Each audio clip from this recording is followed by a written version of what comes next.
ઉપલેટા રાધે સેવા ગ્રુપ દ્વારા શ્રીમંત ભાગવત સપ્તાહ જ્ઞાન યજ્ઞ પારાયણ આયોજન કરવામાં આવ્યું। રાજકોટ જિલ્લાના ઉપલેટા ગામે શ્રી વસોયા પરિવાર ખોડિયાર મંદિર ખાતે શ્રીમંત ભાગવત સપ્તાહ જ્ઞાન યજ્ઞને સર્વજીવ મુક્ષેત્રે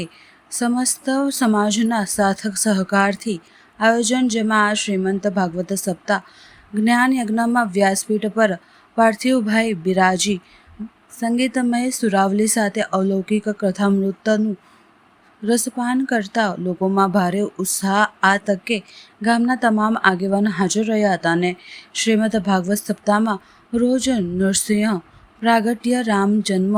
ગિરિરાજ અન્નફૂટ ઉત્સવ, સુદામા ચરિત્ર, હવામાન અવતાર, શ્રી લક્ષ્મણી વિવાહ તેમજ આ ભાગવત સપ્તાહમાં જેવા ઉત્સવ જે ઉજવવામાં આવ્યા હતા તેમજ રોજ સત્સંગ તેમજ કૃષ્ણ ઉત્સવ ઉજવવામાં આવ્યો હતો। શ્રીમદ ભાગવત સપ્તાહમાં ગામના ધર્મપ્રેમી જનતાને કથાનું રસપાન તેમજ મહાપ્રસાદનું આયોજન કરવામાં આવ્યું હતું। મારે રાધે સેવા ગ્રુપ દ્વારા આયોજિત શ્રીમદ ભાગવત સપ્તાહ અને અમારું જે રાધે સેવા ગ્રુપ છે એમના પ્રમુખ તરીકે હું ફરજ બજાવું છું। અમારી 15 બહેનોની ટીમ છે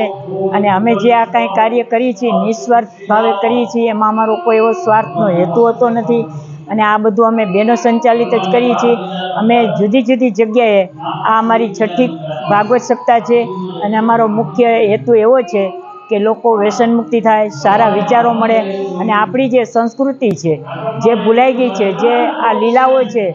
જે 5000 વર્ષ પહેલાં જે કૃષ્ણ ભગવાને જે લીલાઓ કરી છે અને એમના જે ચરિત્રો છે, અમે આ બધાને સારા વિચારો મળે અને લોકો સારા વ્યસન મુક્તિ બને। અને અમારો મુખ્ય ઉદ્દેશ એવો છે કે અમે આજે ભાગવત સપ્તાહ કરીએ છીએ, એક અમારો એવો સંકલ્પ હતો કોરોના વખતે કે અમારે આ રીતે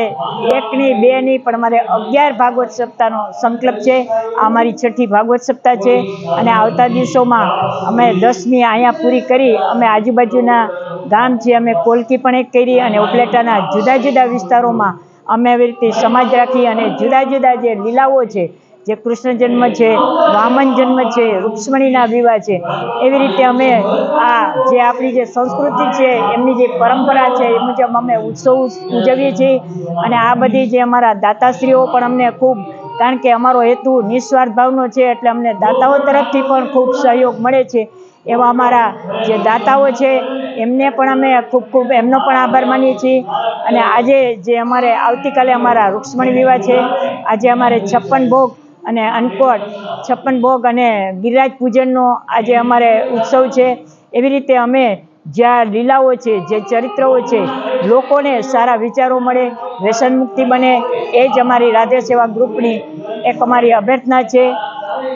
રાધે રાધે, જય શ્રી કૃષ્ણ, રાધે રાધે।